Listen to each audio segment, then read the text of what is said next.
गंध कोवळ्या फुलाचा त्यात श्वास सावयाचा देह लाजतो कळीचा स्पर्श होत पाखराचा वाट चालता सख्याची होई नाद पैंजणांचा प्रीत उंबऱ्या पलाड शोधते खुणा सुखाच्या गुंजते बासरी अंतरी ओल्या प्रेमसरी रास रंगात भिजते अनुक्षणते केशरी राधा बावरी बावरी राधा बावरी राधा बावरी बावरी राधा ही बावरी राधा बावरी बावरी राधा बावरी राधा बावरी बावरी राधा ही बावरी राधा. कसा आहे केदार? बरं आहे आता? झोपलाय. बरा आहे की नाही माहिती नाही. यश आणि रंजू बसलेत त्याच्याजवळ. म्हणजे काय, दादाने नुसता गोंधळ घातलाय, घातच केलाय म्हणा ना. म्हणजे डॉक्टर मानसने केदारच्या बाबतीत जे जे टाळायला सांगितलं होतं ना, दादा नेमकं तसंच करतायत. आणि नाही सुधारणार ते, अजिबात नाही सुधारणार. हो, खरं म्हणजे या जन्मी आता त्याच्यात सुधारणा होणं कठीणच दिसते. अण्णा, मला काय वाटतंय माहितीये, या परिस्थितीत मार्कंडना बोलवल्याशिवाय काही पर्याय नाहीये. खरं तर मीच फोन केला असता त्यांना, पण तुम्हाला सगळं ठाऊकच आहे. त्यामुळे सध्या आमचा विषय बाजूला आहे, तो बाजूलाच ठेवूया. तुम्ही जर त्यांना फोन केलात ना तर बरं होईल. म्हणजे सगळ्या गोष्टींची नीट कल्पना येईल त्यांना. त्या म्हणावं आता इथे, या परिस्थितीत त्यांनी इथे असायलाच हवं. बरोबरच आहे तुझं. खरं म्हणजे मलाही वाटतच होतं की केदारची ही सारी परिस्थिती त्याला कळवायलाच हवी. ही केदारची सर्व परिस्थिती हाताळायला तोच योग्य माणूस आहे. आणि आपण त्याला वेळेत कळवलं नाही ना तर त्याही गोष्टीला त्याला रागच येईल. हो. बरं, तुझ्या हाराचं सांगून त्याला, म्हणजे फोनवर सांगा त्यांना सगळं काय. एकतर त्या हारातले 3 लाख रुपये आपल्याला मिळालेले आहेत आणि त्यांना सगळ्या गोष्टींची कल्पना असलेली बरी. म्हणजे ते त्यांच्या मनाची तयारी करूनच इथे येतील. हो, बरोबर आहे. हा, मी करतो त्याला फोन आणि कळल्यानंतर तो येईलच, प्रश्नच नाही. काय ग? काय नाही. गोष्टी विकोपाला गेल्यानंतरच माणसं घरी परत येतात का? सीमा, आता तू त्याचा विचार करू नकोस. तूच म्हणालीस ना आता तो विषय बाजूला राहू दे म्हणून. मग तो बाजूला राहूच दे, अगदी मार्कंड आल्यावरही. त्यातच तुझंही हित आहे. मार्कंड इथे आल्यावर त्यालाही कळेल की तू कशा कशाला तोंड देतेस ते.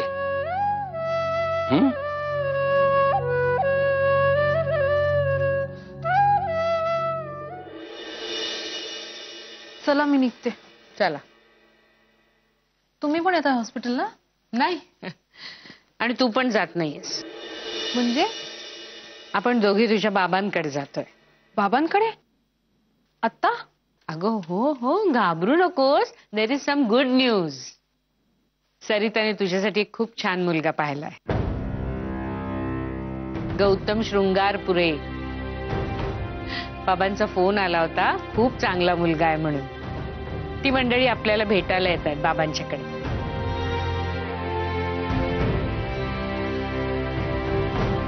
पण मग हॉस्पिटल? सगळं मॅनेज केलंय अगं मी. आणि त्यातून ऐन वेळेला काही केस आली तर जाता येईल तुला. निघूया.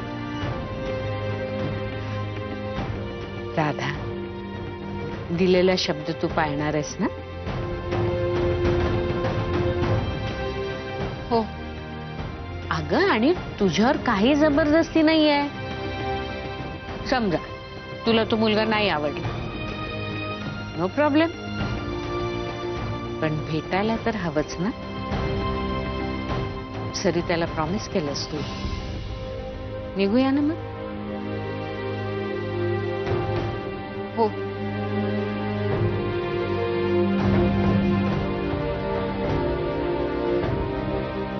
एक मिनिट. आलेच मी.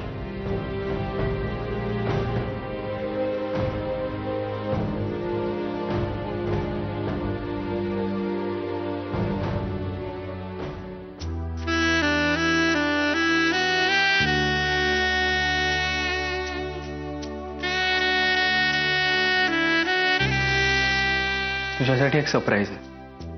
काय आहे? मी हे जे दिलंय ते तुला घालून यायचंय. सो प्लीज मला हर्ट करू नकोस. हजार वेळा तुला पहावे, हजार वेळा तुला पहावे, असेच काही तुझ्यात आहे. मिटून डोळे पुन्हा बघावे, असेच काही तुझ्यात आहे. हजार वेळा तुला पहावे, असेच काही तुझ्यात आहे. मिटून डोळे पुन्हा बघावे, असेच काही तुझ्यात आहे. हजार वेळा तुला पहावे.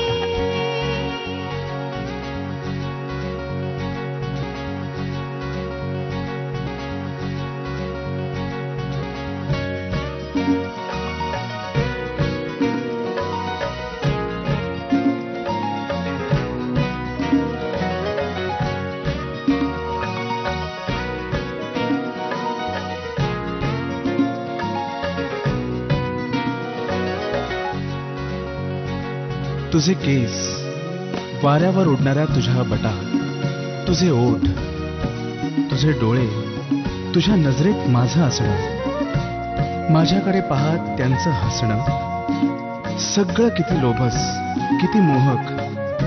अन असे तुझे लाजणे, असे तुझे लाजणे, कुणी मधापरी विरघळून जावे.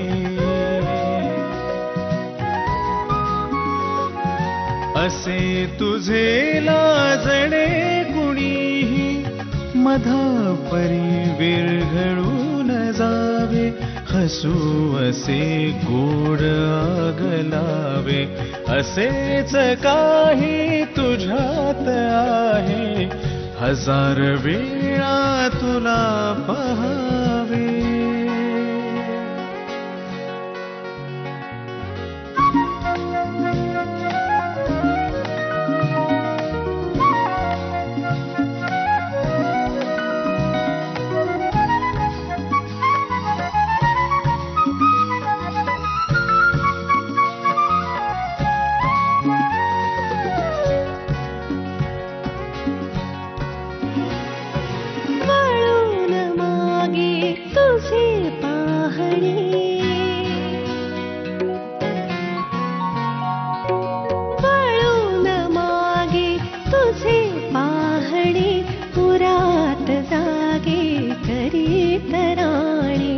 जीवा भुलावे, भुलून जावे, असेच काही तुझ्यात आहे. मिटून डोळे पुन्हा बघावे, असेच काही तुझ्यात आहे. हजार वेळा तुला पहावे, असेच काही तुझ्यात आहे. मिटून डोळे पुन्हा बघावे, असेच काही तुझ्यात आहे. हजार वेळा तुला पहावे. तुला पहावे.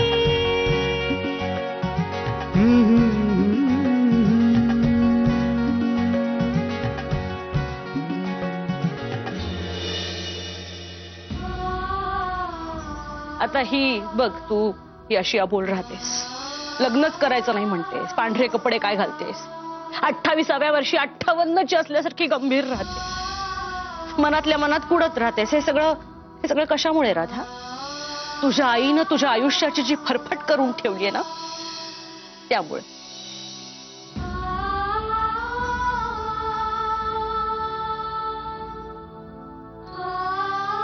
आज तुझी खरी परीक्षा आहे राधा.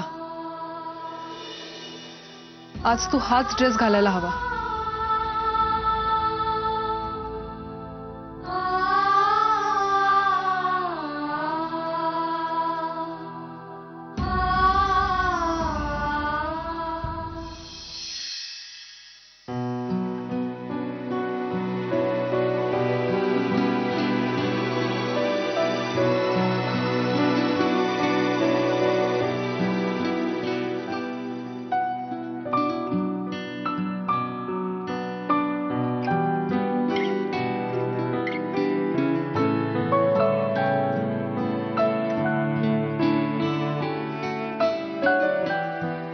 सीमा, अजून झोपलाय सौरभ?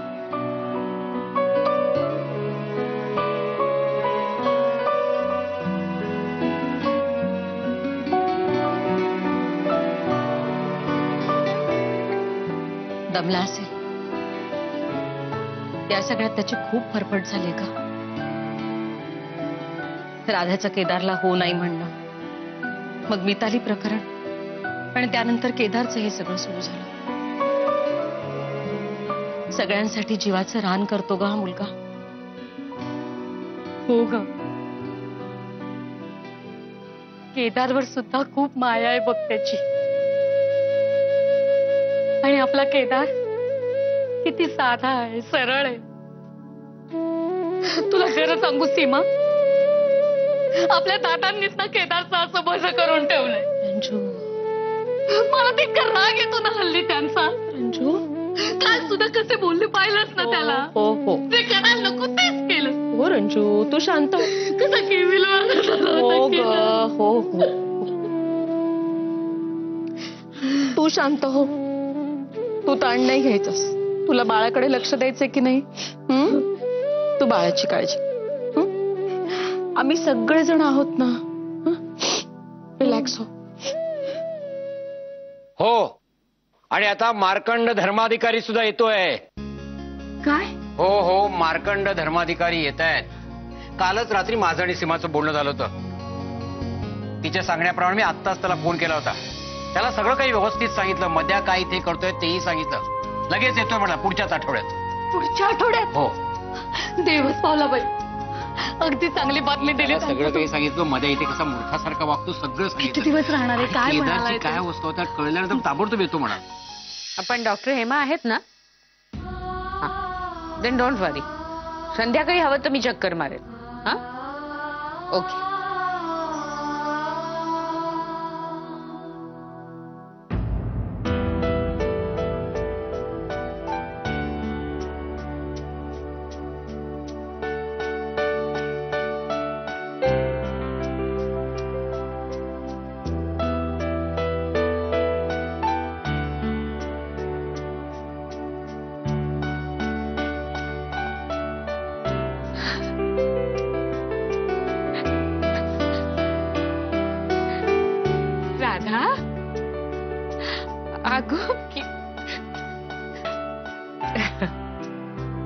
किती सुंदर दिसतेस तू. अगं माझ्या डोळ्यांवर विश्वासच बसत नाहीये. किती छान दिसतेस तू.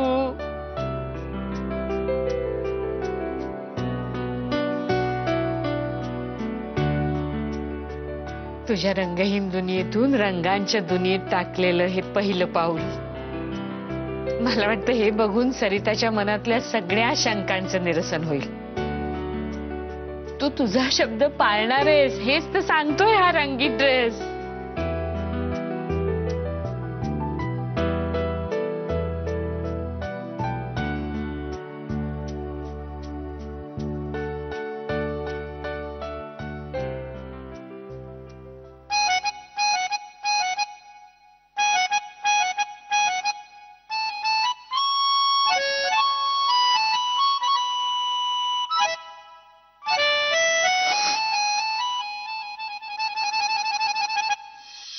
राधाला भेटायचं होतं. हा पण आता झोपलीये ती. अरे एवढी बेचैनी असं रात्री अपरात्री घरी जाणं हे प्रेमात पडलेली माणसं करतात. तुझं तर तसं काही नाहीये. आणि तुला खरं सांगू का सौरभ, केदारचा विषय आता संपलाय ना. So don't bother about it. आपल्या राधाचं लग्न ठरतंय, त्यामुळे आता तर तू राधाची मुळेच काळजी करू नकोस. अशा कशा अडवू शकतात मला राधाला भेटण्यापासून? मी भेटणार तिला, बोलणार सुद्धा.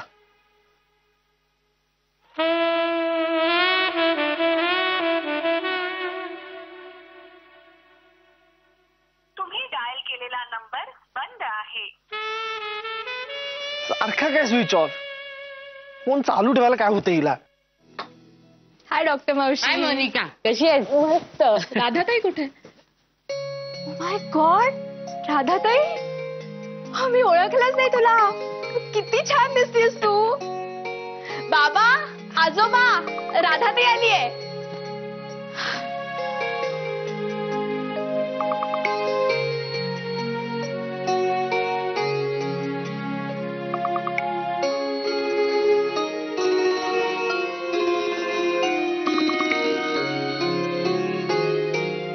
राधा, अरे खरंच?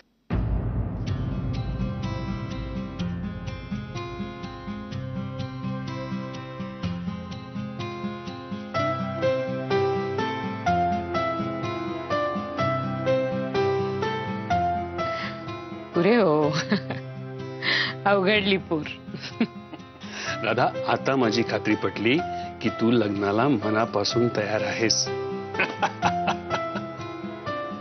छान दिसतोय ड्रेस.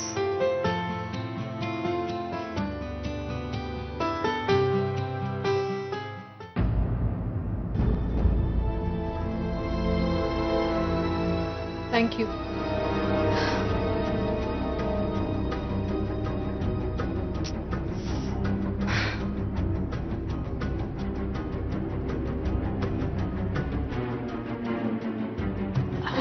डॉक्टर या ना, बसा ना प्लीज, बसा. हो हो बसते. बाबा,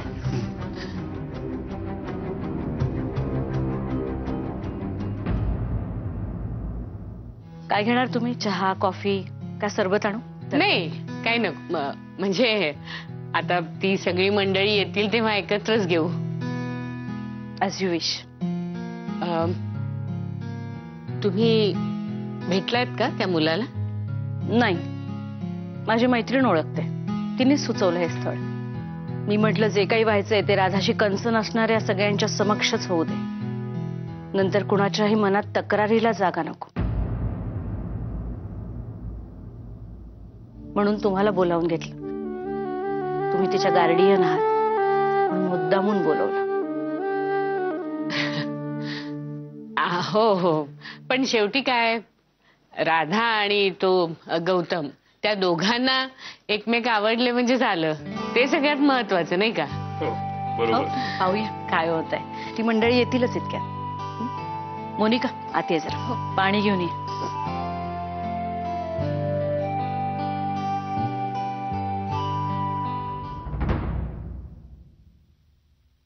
गार्गी आलीच इथे पण?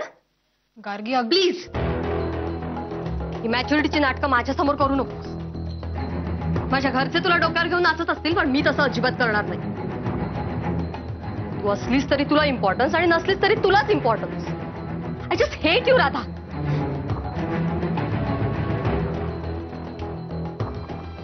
माझं लग्न होणार आहे गार्गी. तुमच्या आयुष्यातून मी कायमची निघून जाणार आहे. सगळे सुटणार आहात. म्हणजे काय? पुन्हा तुझीच आरती होणार. कारण या लग्नाला होकार देऊन तू महान झालीच आहेस ना ऑलरेडी. तुला काय वाटलं मला काही कळत नाहीये? तू तुझ्या मनाविरुद्ध या लग्नाला होकार देतेस ना. तुझा हा होकार म्हणजे महान होण्यासाठीचं पुन्हा एक नाटक, दुसरं काही नाही. गार्गी अगं खरंच हे बघ, तुझा फंडा क्लिअर आहे. मनाविरुद्ध लग्न करून तू तुझ्या सासरी दुःखी राहणार. आणि तू तिकडे दुःखी म्हटल्यावर माझे बाबा इकडे दुःखी राहणार. शेवटी काय, महत्व तुलाच आणि आम्ही काय, किस झाड की पत्ती. आणि माझी आई सुद्धा अशीच जळत राहणार जन्मभर तुझ्यामुळे.